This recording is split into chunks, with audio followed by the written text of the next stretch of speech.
कुछ पल आके कुछ लहरा के हिरनी जैसी चलती है, पल में तोला पल में भाषा कितने रंग बदलती है। जिसको रखो जोनी से जिया उपास रजबू करब जवानी कना सुरजऊ। अरे काहे न खबू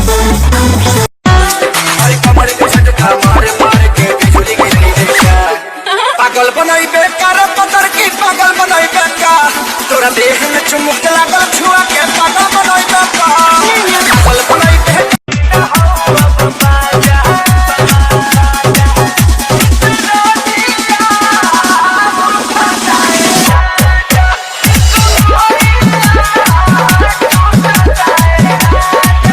दही के नदिया के तोहरा बिना रे रखबार भइल राजा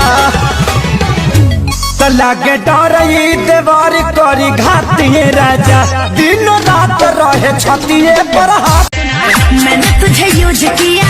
थोड़ा कंफ्यूज किया बैलेंस ड्यूज किया अब कहूंगी यू कैन गो जोरे जो जो जो जो जो जो जो जो जो रे जो जो